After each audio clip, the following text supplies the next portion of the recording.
అఖిల భారత చిరంజీవి యువత అధ్యక్షులు రవణం స్వామినాయుడు గారు కనెక్ట్ అయ్యారు ఫోన్ లైన్లో. స్వామినాయుడు గారు నమస్కారం సార్. నమస్తే సార్. Happy Ugadi sir.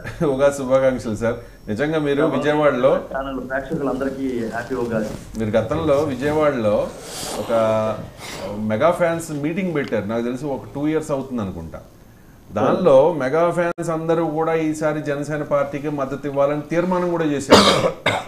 అవును సార్. అక్కడ స్టెప్ పడింది, నాకున్న సమాచారం మేరకు అక్కడ స్టెప్ పడింది. మెగా ఫ్యాన్స్ అందరూ కూడా జనసేనకి టర్న్ అయ్యారు అప్పుడు చాలా మంది. Okay sir. రైట్. అండ్ మీరు పిఠాపురంలో కూడా, అంటే మీరు చిరంజీవి గారికి దగ్గరగా ఉంటారు, చిరంజీవి గారి తర్వాత పవన్ కళ్యాణ్ గారు కూడా మీకు కావాల్సిన వాళ్ళు కాబట్టి పిఠాపురంలో మీరు రీసెంట్గా ప్రచారం కూడా చేసి వచ్చారు అక్కడ. అవునండి. అవును. ఎలా ఉంది? మీరు గ్రౌండ్లో తిరిగి వచ్చారు కాబట్టి, మేము వెళ్ళలేదు గ్రౌండ్లోకి, మీరు గ్రౌండ్లో తిరిగి వచ్చారు కాబట్టి మీ ఎక్స్పీరియన్స్ ఏంటి, ఏమనిపిస్తోంది, అక్కడ ఏం జరిగే అవకాశం ఉంది? బాగుందండి. పవన్ కళ్యాణ్ గారు అఖండ మెజార్టీతో నెగ్గుతారండి. సుమారు 1,00,000 ఓట్లతో నెగ్గుతారని ప్రగాఢ విశ్వాసం మాది. చాలా బాగుందండి. అంతా ప్రజలంతా కూడా పవన్ కళ్యాణ్ కావాలని కోరుకుంటున్నారండి. చాలా మండలాలు తిరగడం జరిగింది. అందరూ కూడా ఏకగ్రీవంగా మద్దతు తెలియజేస్తున్నారు. రైట్. అంటే ఎవరు ఊహించని పరిణామం. నాకు తెలిసి మరి చిరంజీవి గారు, పవన్ కళ్యాణ్ గారు, నాగబాబు గారు ఏదైనా ఫ్యామిలీ ఫంక్షన్స్లోనో లేకపోతే అంటే వాళ్ళు కలుస్తూ ఉంటారు, కానీ ఇంత ఓపెన్గా కలవాలి, ఒక మెసేజ్ ఇవ్వాలని చెప్పి ఏదో అనుకున్నారు వాళ్ళు ముగ్గురు బ్రదర్స్. అందుకనే నిన్న పవన్ కళ్యాణ్ గారిని పిలిపించుకుని మరి విశ్వంబర షూటింగ్ దగ్గరికి పిలిపించుకుని మరి 5 crore చెక్ ఆయనకి ఇచ్చారు. అంటే ఏదో ఒక సంకేతం ఇవ్వదలుచుకున్నారు. మీకు ఆ ఫ్యామిలీకి దగ్గరగా ఉంటారు కాబట్టి ఏం సంకేతం ఇవ్వదలుచుకున్నారు?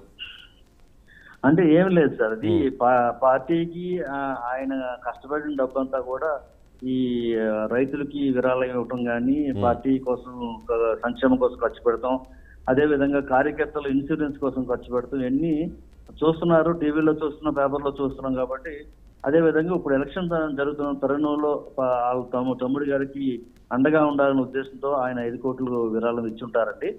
అది కుటుంబ విషయం కాబట్టి దాంట్లో ఎటువంటి తప్పు లేదు, మనం దాన్ని ఆక్షేపించడానికి ఏ విధంగా కూడా లేదండి. రైట్ అండి. ఇది ఇక్కడతోనే ఆగిపోద్దా, ఇంకా ఏమన్నా కంటిన్యూ అవుతుందా స్టెప్ బై స్టెప్? ఎంతైనా కుటుంబం కాదు సార్, కుటుంబం ఎప్పుడు కూడా అండగా ఉంటుంది కదా సార్, ఎప్పుడు కూడా కుటుంబం ఎప్పుడు అండగా ఉంటుంది. అదే విధంగా ఒక సినిమా హీరోగా మెగా హీరోలంతా మా హీరోలు, పవన్ కళ్యాణ్ గారు కూడా మా హీరో కాబట్టి మేము ఆయనకు మద్దతు తెలియజేస్తా ఉన్నామండి. ఇప్పటికే నాగబాబు గారు అబ్బాయి వరుణ్ తేజ్ ఓపెన్గా చెప్పేశారు, నేను జనసేనకి ప్రచారం చేస్తాను, బాబాయ్ తరపున ప్రచారం చేస్తాను, ఆయన గెలుపు కోసం పనిచేస్తాను అని చెప్పి. రామ్ చరణ్ కూడా పాజిటివ్గా ఉన్నట్టు నాకున్న సమాచారం, నాకంటే మీకే ఎక్కువ సమాచారం ఉంటుంది. చెప్పేశారా రామ్ చరణ్?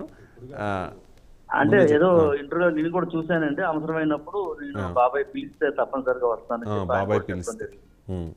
అవునండి. అవునండి. అండ్ మీరు మొత్తం మెగా ఫ్యాన్స్ అందరికీ అఖిల భారత మెగా ఫ్యాన్స్ అధ్యక్షులు కాబట్టి, చిరంజీవి యువత అధ్యక్షులు కాబట్టి, సో మెగా ఫ్యాన్స్లో ఎటువంటి టాక్ నడుస్తోంది సార్? ఈసారి ఖచ్చితంగా మనం గతంలో చిరంజీవి గారిని గెలిపించుకోలేకపోయాం, అంటే గెలిపించుకున్నారు బట్ ఆయన పార్టీని కంటిన్యూ చేయలేదు కాబట్టి ఆయన ఒక విఫలయత్నంగా మిగిలిపోయింది ప్రజారాజ్యం. ఇప్పుడు ఖచ్చితంగా జనసేన పార్టీని నిలబెట్టుకోవాలి అని అనుకుంటున్నారా మెగా ఫ్యాన్స్ అంతా?